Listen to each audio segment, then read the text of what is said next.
Hello friends, welcome to my YouTube channel. पिछले video में हमने नेट के पाठ्यक्रम में संकलित इकाई 7 की कहानी कोसी का घटवार का कथावाचन किया था। अगर आपने उस वीडियो को नहीं देखा तो नीचे डिस्क्रिप्शन में उस वीडियो का लिंक दिया है, आप आसानी से वो वीडियो देख सकते हैं। आज के इस वीडियो में हम कोसी का घटवार कहानी के परीक्षा उपयोगी महत्वपूर्ण बिंदुओं पर चर्चा करेंगे। तो आइए देखते हैं इस कहानी के महत्वपूर्ण बिंदुओं को। शेखर जोशी का नाम हिंदी कहानी साहित्य के विकास में अत्यंत महत्वपूर्ण है। इनकी मुख्य कृतियां हैं अथ मूसक उवाच, चींटे के पर, हलवाहा, मेरा पहाड़, दाज्यू, कोसी का घटवार, साथ के लोग, नौरंगी बीमार है, मेंटल, बच्चे का सपना, बदबू और प्रतिनिधि कहानियां। इनके द्वारा लिखे गए शब्द चित्र संग्रह हैं एक पेड़ की याद। कोसी का घटवार शेखर जी की सफलतम रचना है। कोसी का घटवार ग्रामीण प्रेम की अद्वितीय कहानी है। इस कहानी को पढ़ते हैं तो गांव कैसे होते हैं, गांव के लोग कैसे होते हैं, गांव में प्रेम का क्या स्थान है, समाज प्रेम का गला कैसे घोंटता है, ऐसी अनेक बातों का समाधान कोसी का घटवार कहानी है। इस कहानी के पात्र हैं गुसाई, लच्छमा और लच्छमा का बच्चा।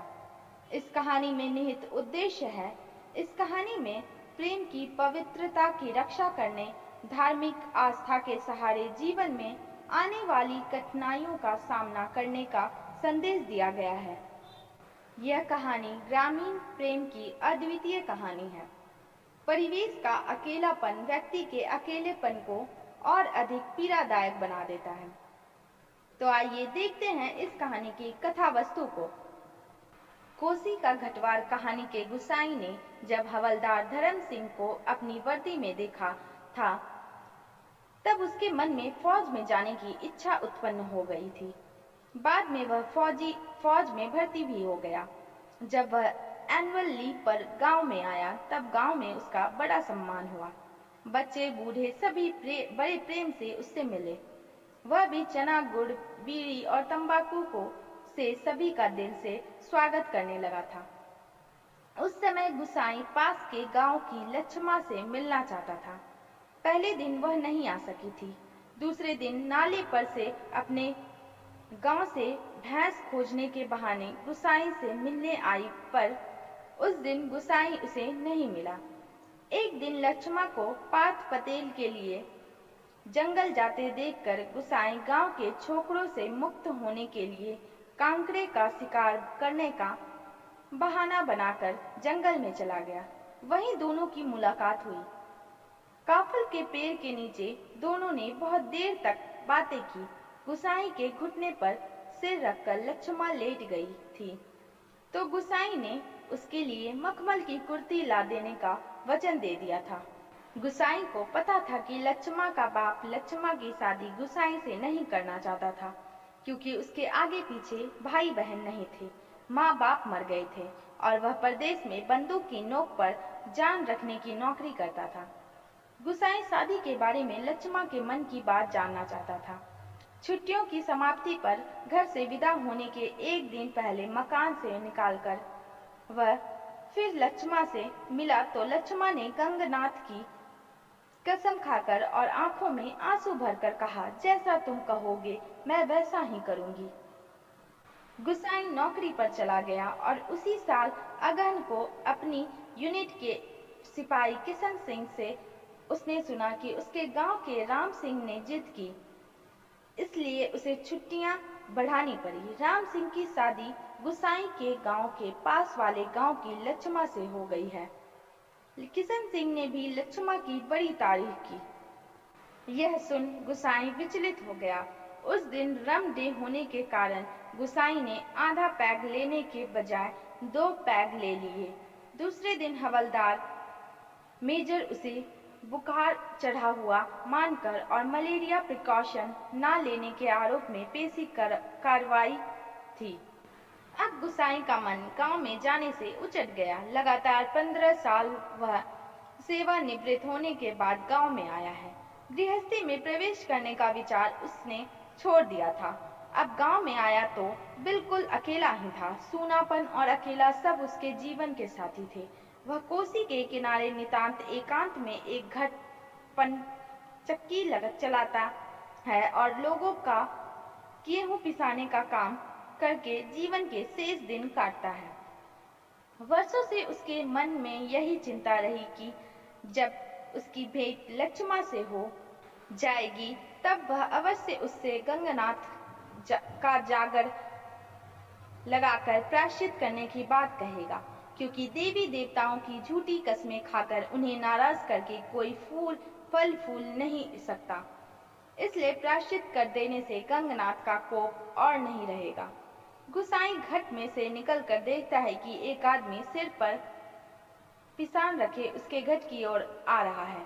घट के भीतर पिसाने के लिए आए थैले अधिक होने के कारण उस आदमी का नंबर जल्दी आने की कोई संभावना न होने से गुसाई आवाज देकर उस आदमी को उमेद सिंह के घट में जाने की सलाह देता है।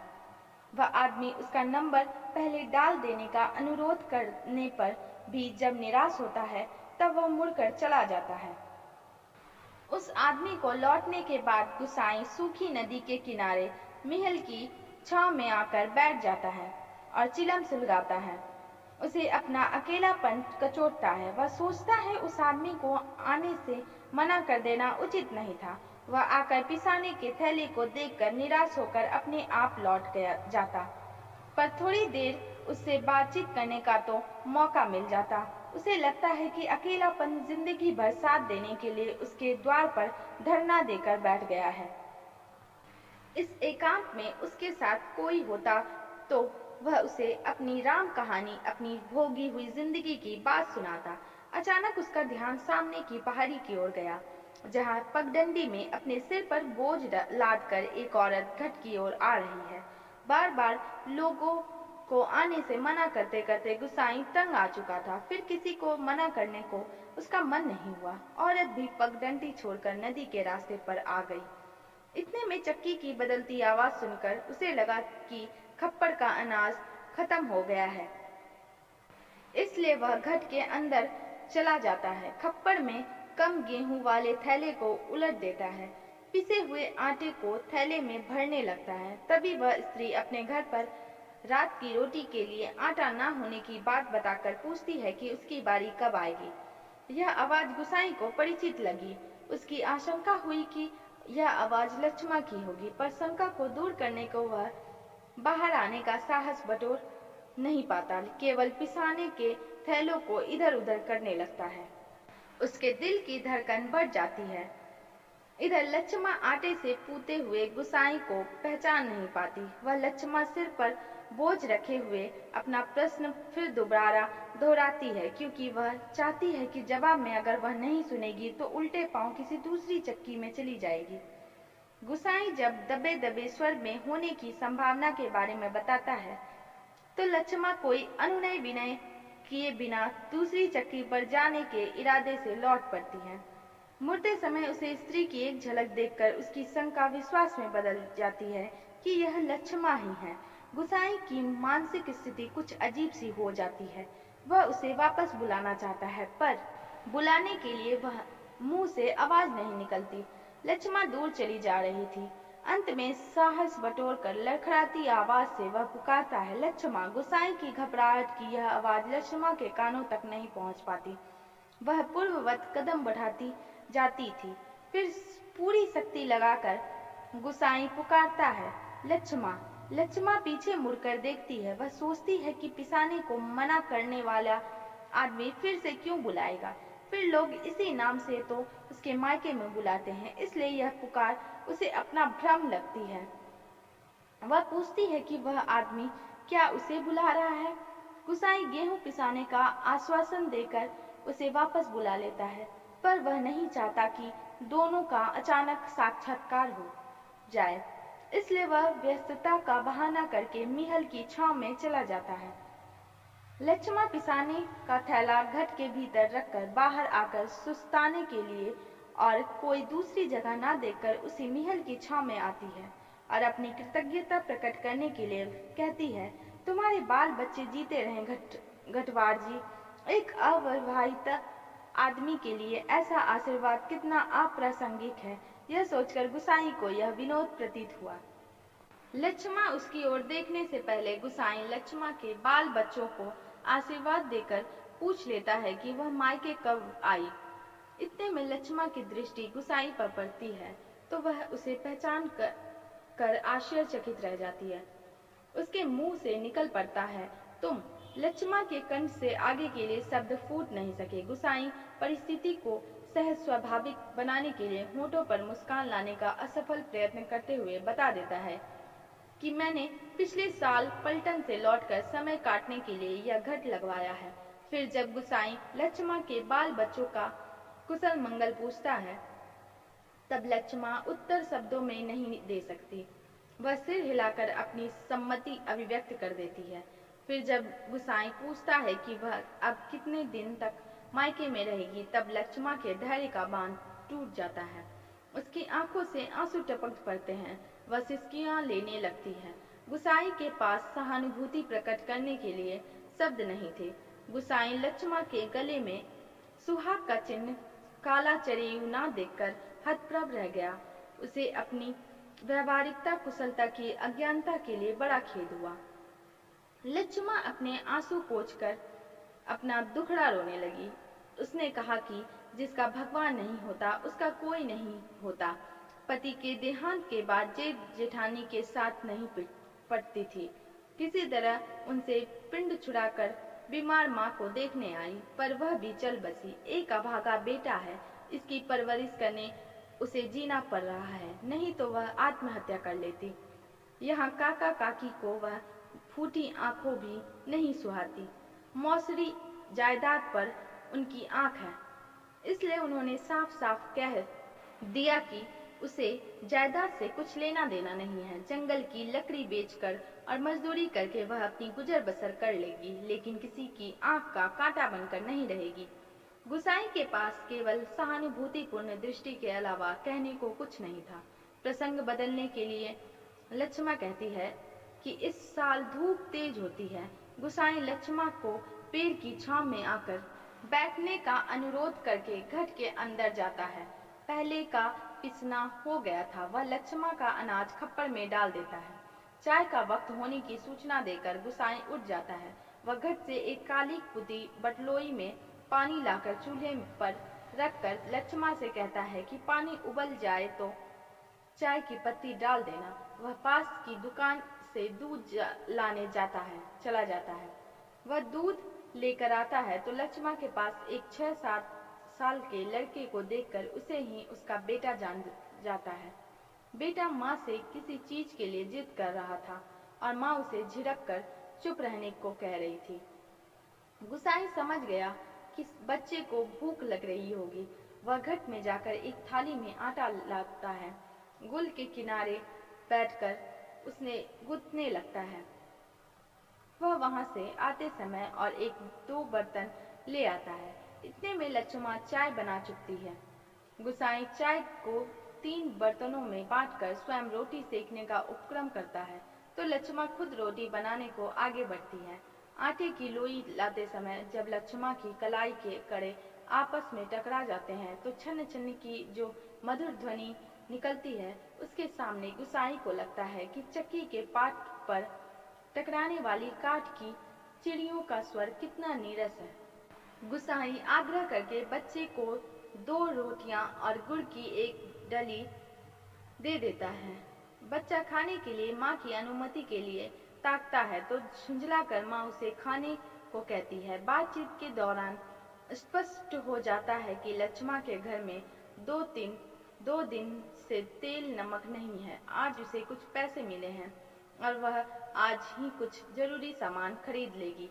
गुसाई लच्छमा की सहायता करने के लिए उसे एक नोट देना चाहता है, पर लच्छमा यह दान स्वीकार नहीं करती। लच्छमा कहती है कि गंगनाथ दाहिने रहें तो भले बुरे दिन निभ जाते हैं। पेट क्या है, घट के खप्पर की तरह जितना डालो कम हो जाए।